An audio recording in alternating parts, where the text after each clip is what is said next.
up, guys? Welcome back to my channel. It's your favorite baby girl Kwemi in the building. It's good to see you. It's good to have you back. And if today is your first time on this channel, I'm saying a very big welcome to you. Thank you for tuning in. Thank you for joining us. Please and please do not forget to subscribe to my channel, be a part of this family, because my family is not complete without you. I need you in my life. Such a lovely, wonderful day. As you can tell, I'm outside and I'm not wearing jacket, not hand gloves. Today is kind of cool, which I really love, so I decided to bring this video out, to get soaked in some sunshine. And from the title, I want to believe you are either a new student, an international student that is into moving to the UK, or you're already in the UK but you don't know the next thing to do or the next steps to take. So that is why I'm making this video today, so that what I went through, you don't have to go through it, guys. So the first, because I already made a list, the first thing you want to do is to settle in as soon as possible. I want to believe by now you've gotten your accommodation. If you're renting, if you're staying in school's accommodation, if you're doing a private rent, I'm going to be making a video on how to get accommodation as an international student fast, and sites you can check, and pros and cons attached with each one of them. So by now, or you're staying with family, friends, relatives, and so on. So I want to believe by now you've gotten that out of the way. So the first thing you need to do is settle in as soon as possible. Like, you have to move on. Let it sink in that, okay, now you're in the UK, you have to get your life going. Forget wherever you're coming from, wherever country you're coming from. Settle in. And things you need to find: first off, you need to find the nearest grocery stores. Trust me, you need food to survive. At least food, water, you need those things to survive. Yes, you brought things from your home country, you brought raw food from your home country, but pot, stove, they are not going to fly from heaven and come and meet you. So you have to locate the nearest convenience stores. At least you can get your basic things, be it toothpaste, toothbrush, and by doing that, you can always type supermarket near me, pharmacy store near me, if you have health conditions or something. So always make use of Google. Google is your best friend as a newcomer in the UK, as a first timer in the UK. Always try and Google things. So if there's anything you need, don't be afraid to ask Google. Google is not going to shun you, okay? So you can just enter. So you have to, if you're a Christian, you're a Muslim, a worship center, you have to get that, because it helps a lot. Like, those are your tribes. Nearest mailbox, I'm going to come to that, why you really need that mailbox, drop off boxes like Royal Mail and all of that. So the second thing you want to do after you're settled, you've gotten that, you need to get a pay-as-you-go SIM card. I don't know if you get me. You need a SIM card. I'm very sure most of your lines that you're bringing from your home country might not be working, as that when you get to the UK, if you're lucky enough to get an apartment that has Wi-Fi, that all bills inclusive, you can still use the Wi-Fi to communicate with your family. At least you need to let them know that, okay, you arrived safe, you've gotten to your place of abode and all of that, so that you keep their mind at rest, and so you can get a pay-as-you-go SIM. This video is not sponsored. Based on people's recommendation and my personal experience, I'm going to recommend Leica, GiveGav. We have series of network provider. There's O3, there's 3, there's O2, there's GiveGav, there's Leica, and so on and so forth. But there are pay-as-you-go ones that you can easily grab from your convenience store. So you see why you really need to get grocery stores around you. They are going to sell it just £1, so you can just get that. You top it up just like you're recharging your normal SIM card. At least you get in touch with your family. Okay, I'm home. But I think before you can qualify for a contract SIM, you need to meet some certain criteria. For example, because they want to run some background check on your credit card, on your debit or credit card. You can always get a 2-year contract SIM card. There are SIM cards that are not pay as you go, which means they'll be removing it from your account monthly, on a monthly basis, depending on how much you want to be charged. O2 does that, 3 does that, but there are certain criteria you have to meet before you actually go for that. Prior to doing the contract, your account, they will get your account checked and all of that. But because you newly moved in, you've not really done transactions on your account. It's just for them to check the genuinity and authenticity of your account. So it's advisable to just go for the pay as you go. So with time you can now port from pay as you go to 2 years contract. And the advantage of it, again, it boosts your credit score. You know, everything in this country is about credit score, because you need a good credit score to, you know, move in life.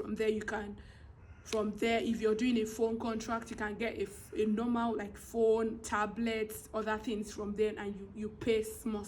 It's something like that. And the beauty of it is that the amount the person paying cash will pay is the same amount that you're going to pay up in 2 years that you're going to pay. Isn't that amazing? Like, there's nothing extra added to it. It's still the same amount. So number 3, get your COVID-19 test kit and get yourself tested and send it to the appropriate place. Very sure by now you already booked your COVID-19 test kit. So it's either it's already waiting for you at home, or they're going to be bringing it in. You need to get yourself tested so that you're going to know your status. You're going to know whether you have COVID, whether you're COVID-19 positive or negative, and you get yourself tested, because there are some of these labs, they'll tell you they're going to come and pick it up, while some are going to tell you need to send it back to them. And you can always do that. They're going to write the instructions of how you get this done, and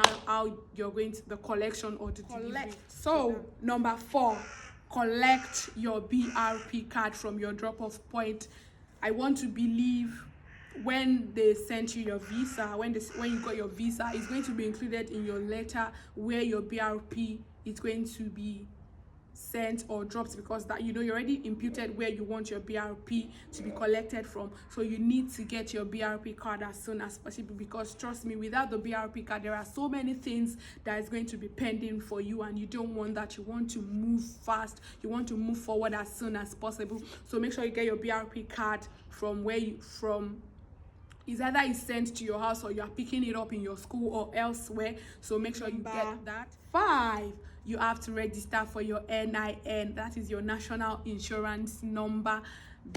For every worker in this country, there is usually a NIN number given to every employers in this country. So I'm going to be dropping the link to where you can register for your NIN number. But before you register, you need your BRP card to do that. You need your BRP number to do that. You see why you need to get your BRP as soon as possible. So once you log on to their website, they're going to ask you some questions. You're going to impute it, and the NIN, it takes about 4 months before they issue your NIN number to you, but there's usually a code they're going to send to you. So the code is called Right to Work. It's a code you're going to be giving to your employers, you know, after you've gotten a job or you're looking for jobs. The code is what you're going to give to all your employers, because they would want to find out if you actually have right to work in the UK, if you're not an illegal immigrant, because you don't want to get them into trouble, as well get yourself into trouble and face deportation and all of that, or their license withdrawn from them. They are always very careful about these things. So once you've registered for your NI doesn't come until about 3 to 4 months, but you're going to be issued that code. It is that code you're going to be using to work. So with that code, you can work in the UK as a student, and it's going to bring like a run through the hours you can work and so.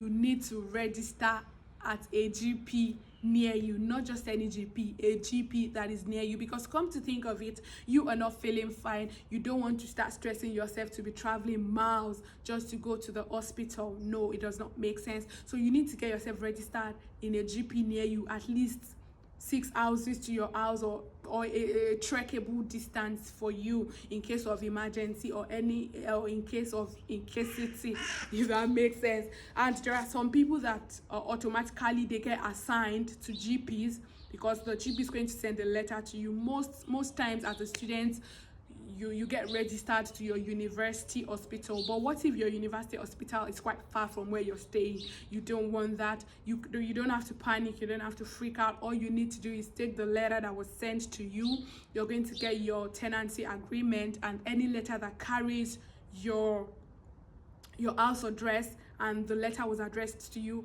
all you have to do is take it to the nearest GP around you. You just tell them you're new to this area and you want to change your GP address, and they're going to get it changed for you, and that is how it works. And that is it. That's that about that.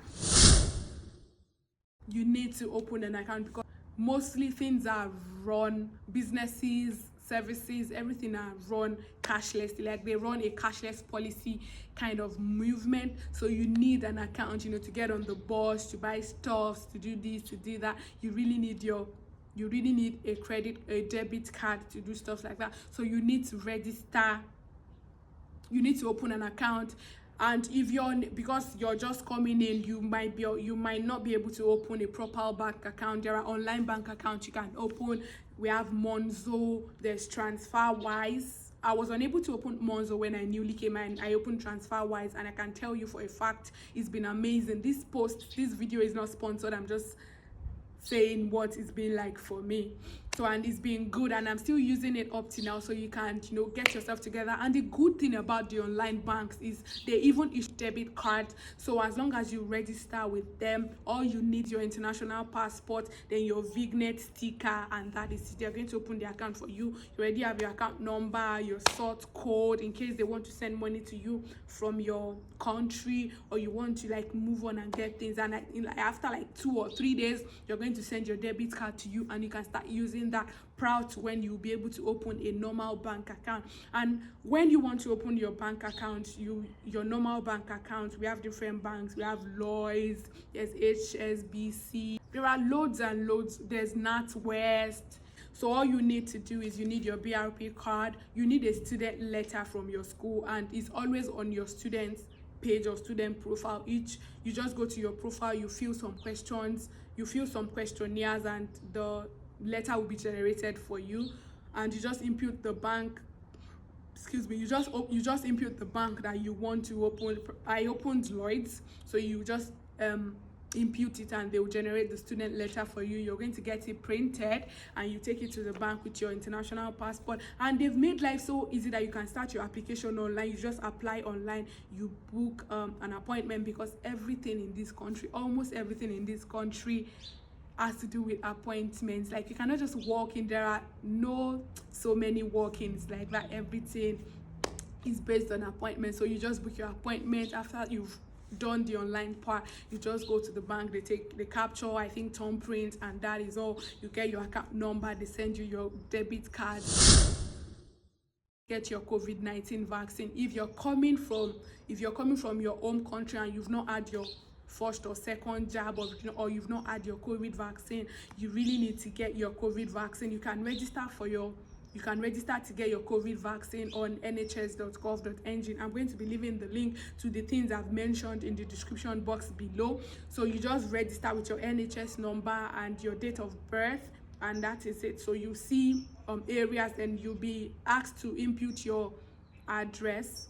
So once you input it, they are going to bring vaccination centers that are near your house, because they've made life so comfortable. You don't have to travel miles. There are things around you. Everything is around you. Trust me. And make good use of that. So you just book for your COVID vaccine. You get your jab, and you cannot even lie that you've had your jab if you've not, because there's a card that they are going to give to you. And by November, with what the government are saying, they are saying by November, if you've not had your jab, you will not be able to work in care homes, especially if you work with the vulnerables, like the elderly, the young ones, the people with disabilities, and all of that. So it is very important for you to get your COVID vaccine and just move on. You don't want to be jobless or be job starved because you've not had your COVID vaccine, and you might not even be aware about that. So you need to get your COVID vaccine. Thank you. So guys, thank you so much for watching today's video. I really appreciate it. If there's any question, there's addition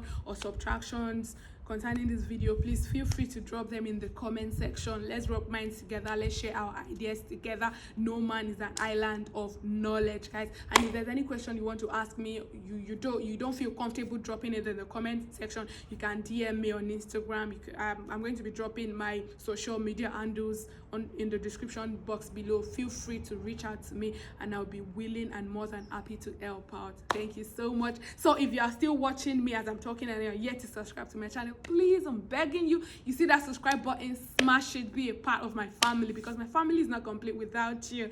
So till I come your way next time, keep it locked down in Miss Corner. Bye.